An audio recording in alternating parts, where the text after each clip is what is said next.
Record. Yay! All right, welcome, Nici. She's going to talk to us a little bit about social media training. And for those of you guys that don't know who Nici is, all of you guys are on her team. So, yay, Nici! She is our Diamond upline, and her husband, Zach, is also Diamond. And we are on his team as well, or my team, our teams are. So anyway, take it away, Nici. Awesome. So thank y'all for coming. I'm so excited that Tammy actually talked about the Enneagram, that stuff that she did right before this one, because I kind of want to like piggyback off some of the things that she said. So for those of you that don't know, Tammy is my big sister. And so, and I am also an Enneagram 7. And I think at first sight, people think we're very different personalities because she is more like the science brain and I am very analytical and the math brain. But 7s are thinking first and doing at like the same time. We kind of think and do all at the same time. And so it kind of makes sense. Let me turn my volume down so I don't bing the whole time. That our version of thinking is just a little bit different, you know, like how we do the things.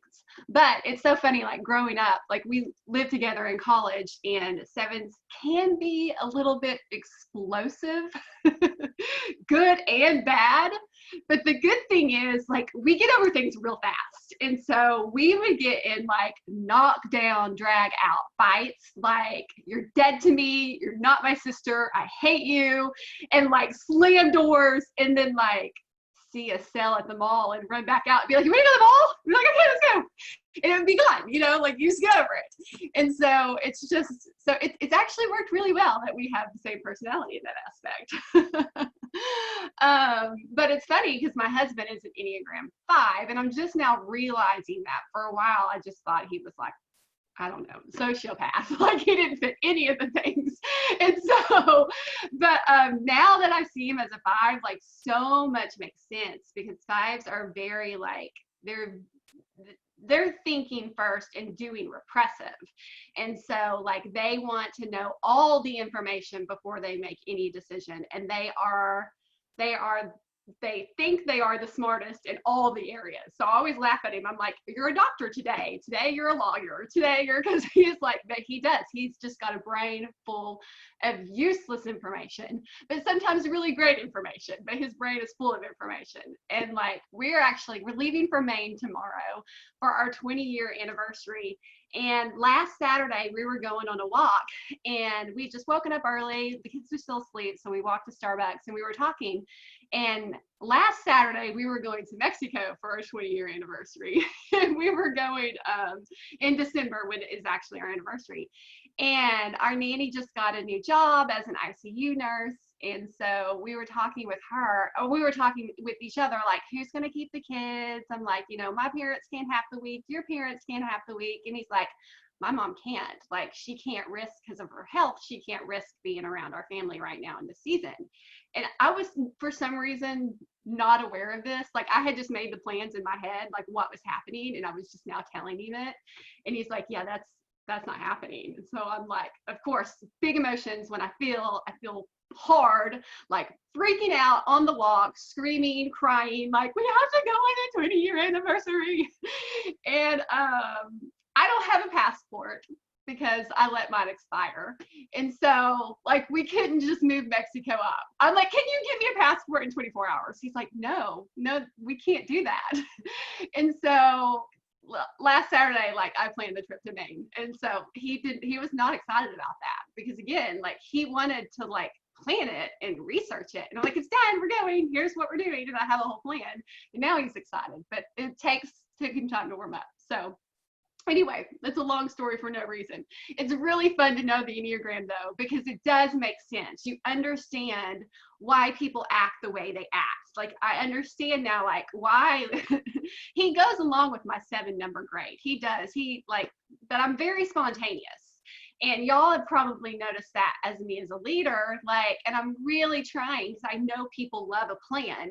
And so I'm trying to get better at giving y'all plans. But I usually like, I'll make that calendar that I give y'all the first of the month. I have no idea what any of that's going to look like no idea until like the hour before. I have, you know, we have our Slim and Slay the Holiday thing coming up. But as soon as I get back from Maine, I don't know what that's going to look like. So it's going to be fantastic though. So y'all are going to love it. So a lot of times people will ask me, well, where is this going to be at? Or what time, or what's this going to look like? And I'm like, your bet's as good as mine. So we'll figure it out. But it works. And so, but interestingly enough, today, I'm really going to talk to y'all a lot about planning your social media, because even if it does not come like as first nature for you, it really, really is vital. And if you're not being intentional with your work, you're gonna just space out and not do it. You know, like you might be really good for like a week or two, and then, you know, life is going to happen and you're not going to be intentional. And so that's why it's like making a plan and holding yourself to that is so important in this business. And so that's what we're going to talk a little bit about today. I have this thing called a Panda Planner. It's got a big panda bear on it. I got it on Amazon. For someone who doesn't like planning, I have like 7 different planners. I really love the idea of planning. It's really great fun. And so, but this one is probably my favorite planner. And here's why I like it. There are no dates in it. I used to not like a calendar that you had to write your dates in, but I actually really love that there are no dates in it, because if I miss a day, like it's not this blank page that didn't get used. And so I just get to skip to the next day, and it's not haunting me that I missed that day, and I get to start fresh every single day. And it is a day planner. Like this, there is this for every single day. And in your morning, every day I sit down, every day, well, the goal is to do this every day. But when I sit down and start my work, I have where I write down 3 things I'm grateful for and 3 things I'm excited about. And this really sets the mood for my day. And let me tell you guys, I used to love this before COVID, to sit down and write down 3 things I'm excited about, because I always had things I was looking forward to. And I've really had to dig deep when I have not had anything planned coming up in the future to find things I'm excited about. And it helps. It sets the tone of your day. If you can really find what you're grateful about and what you're excited about, both of those are important. I think I can always find things I'm grateful about, but I can't always find things I'm excited about, and I have to dig a lot deeper. And so I love that. Then there's a spot for an affirmation, a spot for my focus of the day, and a spot for my exercise of the day. So I write these things down before I start the day to hold myself accountable. Then I also have like today's priorities. Then I go through and I write down, here's what I'm going to do for my team today. And again, you can't keep all the things in your brain. I don't care what Enneagram number you are. If you have 8 things that you plan on doing that day with your work, if you don't have that written down somewhere, you're probably not going to achieve it all. I'm the world's worst at trying to keep things in my brain and expect people to like receive it through osmosis. But you can't do that. Like you have to like communicate, write things down, be intentional. So I love this planner for this. But one thing I love about this planner too is it has a month section that is also just as empty. And so like here I have my August Instagram up here, or social media. This is my calendar of all the things that I'm going to post that I posted in August every day. So I literally at the first of the month will plan out all of my posts on social media. Now I'm a spontaneous person, and when someone told me to do this originally, I was like, that's stupid. Like, no, that takes away the authenticity of social media, right? Well, it doesn't have to, because this is not all you're going to put on social media. These are not the only things that are going to go on there. You're still going to go about life, and you're still going to post your spontaneous things. And this calendar, guess what, guys? And maybe this is just my personality type. You don't have to do exactly what it says. You can move it around throughout the month. So if you get to a day and you're like, I didn't talk about that today, just move it. You know, you have the freedom to do that. But on days that because there are so many days that I'm like, I got nothing. I don't know what I'm going to tell you today. I can open up my calendar and say, oh, I'm going to post a product spotlight. Because it's there, it's written down, I've already planned that. And where a typical day, I would have just done nothing because I wasn't in the mood. Now I have something to hold me accountable and tell me what to do that I planned in advance. And so this is why I have loved doing this. And I am like, I have not been good about my monthly plan the last like 2 months. And you can go back and you can like, y'all can go look at my feed and see, I'll have days, I have gaps of missing stuff because I wasn't feeling it because I didn't have a plan. And I mean, it is so important to have a plan. The months that you don't, you're just going to go with your mood. And the months that I do, you can go back and see how consistent I was in my posting.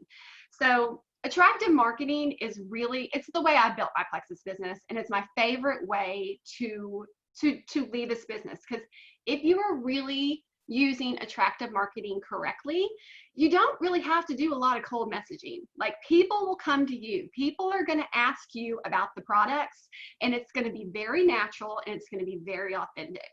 But one thing that's important about attractive marketing is that you are consistent. Like, you have to be consistent in your posting on social media.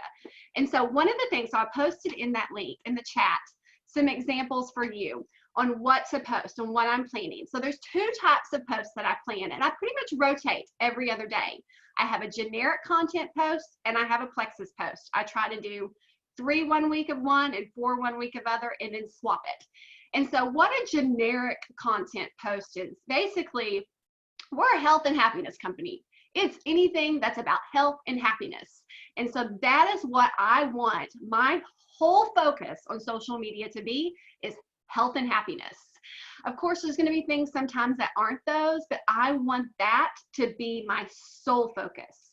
And so that's what these generic content posts. The other thing that's really important about a generic content post that I want you to really realize is I want you to give back to your audience. I want them to read this post and learn something, or feel good, or walk away liking you a little bit more. Like, you're trying to give them something. If you love to cook, and I'm mad about this, I post pictures of my food and I don't share the recipe. Shame on me. Don't do that. Like, give them the recipe, teach them how to cook. Maybe post a picture and then go in your stories and do a little video of the process of it. Like, if you give back to your audience, they're going to want more.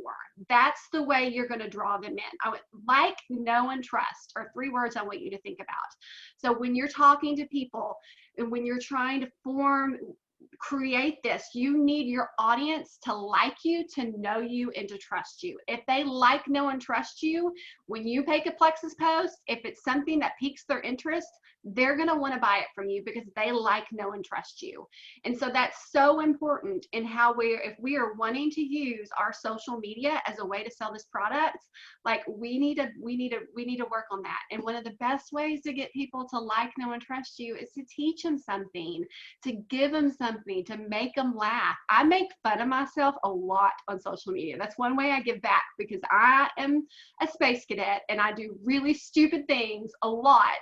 And it's a great way, because a lot of us do that, you know? And so it's good to know that you're not the only one doing dumb things, you know? And so that's a great way to build that, to give back, and to build that trust with your audience. So some of the examples on these generic content posts are going to be, you know, give a valuable tip or a lesson you recently read, post about gut health, post about self-care, post about importance of water. It can just be something about the weekend. It can be, I mean, it's really, really open-ended. I gave a bunch of examples here in this to kind of get you started, but really this doesn't, you know, this is not an end-all be-all list. And then again, with the Plexus post ideas, I gave you some examples here. So let's talk about the Plexus post though. Here's something I really want us to shift as a team. I feel like we are really, really good about talking about the products, right? We are passionate about the products. We're great about talking about the products. We're really good about asking people to join us to try the products. We have kind of started to fail about talking about the business. And I want us to shift back to talking about the business, because so you see other companies that are in momentum and all they're talking about is the business. And I'm not saying that's all we're talking about, because we are a health company and health is important, and I don't want to lose that aspect, but I want us to talk about the business because it's a good business opportunity. And I think we're missing people by not sharing that enough. So I challenge y'all to really be bold. And some of these examples on talking about the business might not just be like talking about the business, like let's share victories of our team on our walls. Let's share victories of our sidelines on our walls. Let's create this, it's not even an illusion. We are in momentum, guys. We're doing great right now. Let's not keep that to ourselves. Other people need to know the momentum we are in. Like, people need to see the excitement that's happening in Plexus right now. So I really challenge y'all to try to start making a shift in how you're sharing on social media, and don't be afraid to talk about the business. Don't be afraid to share what you bought. I'm about to build an outdoor kitchen, and I am so excited that Plexus is paying for this. Like, share that. I am so excited that I can go to Maine with a week's notice because of my Plexus paycheck. Like, and and I will say, as you get to where I'm at, it's actually harder. It's harder to share because it feels really, really braggy. But I mean, so if you're there in the beginning and you're thinking, well, I can't build an outdoor kitchen and go to Maine, maybe you bought some cute new earrings. I promise that's going to attract your audience probably more than my outdoor kitchen. Because again, people can't relate to that as much. People think I'm not going to get there, but they do think they can buy those earrings, and they probably have been eyeing them for a while. So make sure you're sharing that. Like, it's so, so crucial. And so let's talk about the business, y'all. So I want to start talking about it more too. I'm just as guilty. So again, I'm preaching to the choir here. And so where was I at there? So that's kind of that, basically how I plan my posts on social media.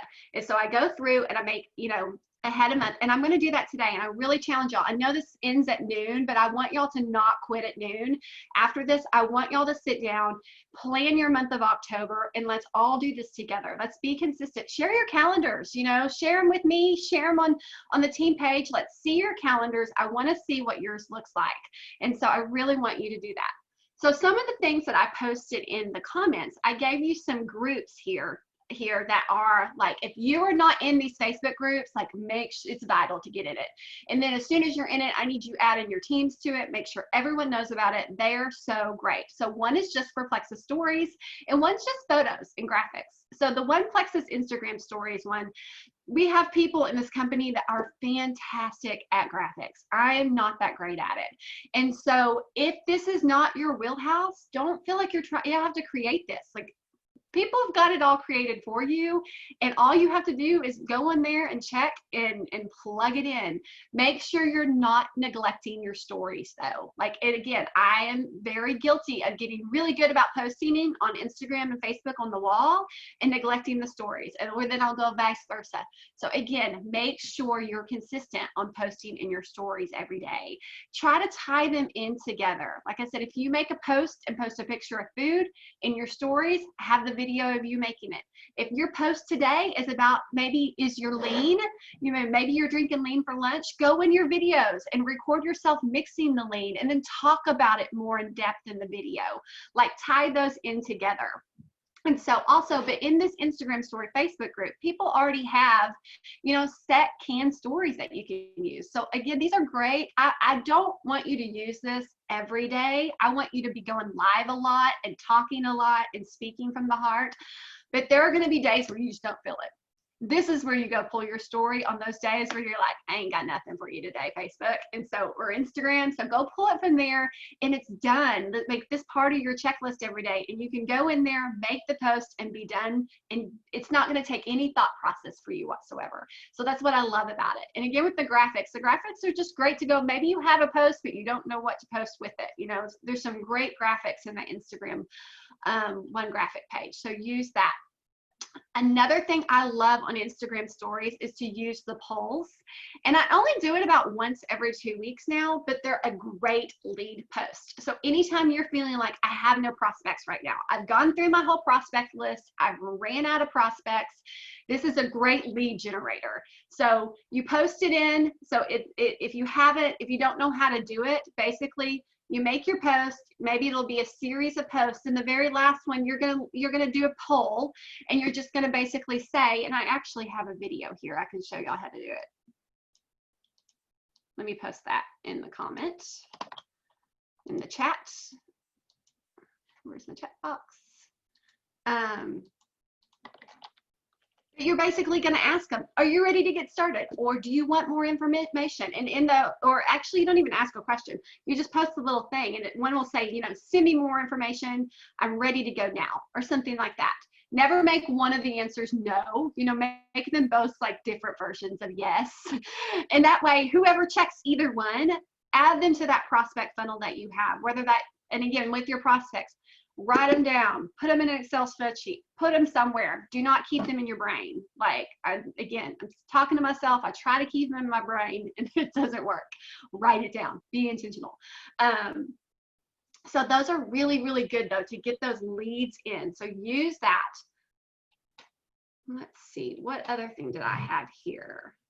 And then just making sure that you're using social media as a way to build relationships with people. People are coming on social media because they want connection, right?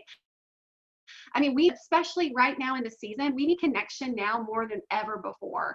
And people are feeling, you know, just discombobulated and, you know, down and depressed, and like, we need to give people that connection that they're looking for. We need to be there to cheer them up and to cheer ourselves up. You know, it's good to have connection with other people.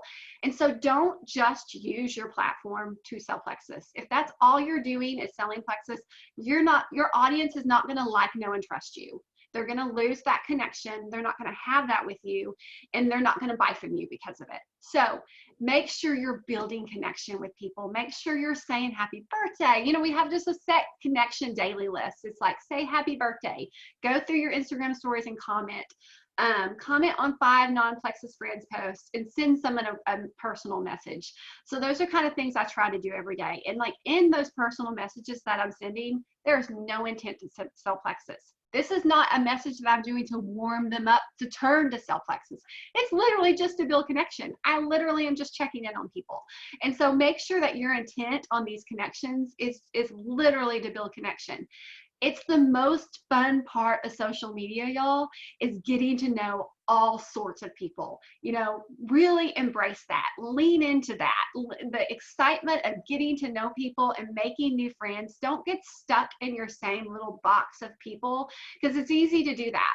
But use this platform just to get to know people and find out people's stories. And as you learn people's stories, that's when you're going to learn if this is a fit for them. You know, you may have friends that you just think, you know, Plexus this isn't a fit for them right now. This isn't something that they need either way right now. But something may change in their life, and if you're getting to know them, you're going to know exactly why they need Plexus, and you're not just going to try to sell them something that doesn't meet the need that they actually have. So that's so important in that. But that's pretty much all I have for y'all today right now. And so again, plan, get one of these planners if you don't have it. If you don't want to get one of these planners, just get a notebook, you know, just use your notebook. You can write it down just fine. They're 99 cents at Walmart. Go get you one, and write things down. So thank y'all for letting me share. Thank you so much, Nici. I love it. And I love, you know, I'm not a planner either, but I love having that fallback, at least for the calendar of posts and that kind of thing. Amy put one together for our teams this month that we can all kind of use, and it's just generic topics. And I love that, so that everybody's post is not going to be the same, but you take your own spin on it and do, you know, the things that you need to do with it. But you're so right. Right now, everybody, we need to be the light in the darkness for people. People are craving that connection, just like you said, and we have the solutions with our health and business, but we also have the solution from the community, and people need to see that. And you guys probably heard the term authenticity over and over again through all 3 of these trainings. And people can tell from a mile away if you're not being your authentic self. And that's true on social too. So don't try and be somebody you're not. That's actually going to push people away. And once they click that unfollow button, it's really hard to get them back, to get them to go back to your page and click follow. So I don't know if you wanted to add anything else as we close out. Well, I was just going to say too, in terms of like social media, especially nowadays, people are looking for that escape. And we were talking earlier with Amanda on our team about she's focusing on stories because nowadays it's so political on the news feed. So if we really can put and add value and put fun in our stories, and guys, it's not how do I share plexus, right? They know you're the plexus person. You can put some stuff in there like Nici said, healthy, happy. How can you share that? But then how can you add value and just make that impact? So people want to look at your stories or they want to look at your Facebook page because it's a nice escape from what's going on in the world. It's fun. It's that connection. So yes, thank you, Nici. Thank you, everyone. This was fabulous. It was so great. We'll post the recording. Sarah will upload it to YouTube. We'll post the recording and then we'll grab the links and everything too that people have shared and post those. Absolutely. And you guys, last 90 days, we can do this. As Nici said, we are in momentum. And the best thing we can possibly do right now is talk about the business, be about the business, pour into our business, and not step away from it right now. This could be your outlet from everything happening in the world and make it a positive one. And through these last 90 days, set up 2021 so that you're not starting over on January 1. You're building on what you have already built on January 1. You have the head start and you're already in movement. They say an object in motion stays in motion, and it's a much harder to start back when you are at square zero on January 1st. So we got this. This is our quarter. We're going to have huge rank ups. And I'm so proud of you guys for showing up on a Saturday. Thank you. Bye, guys. Bye. Thanks.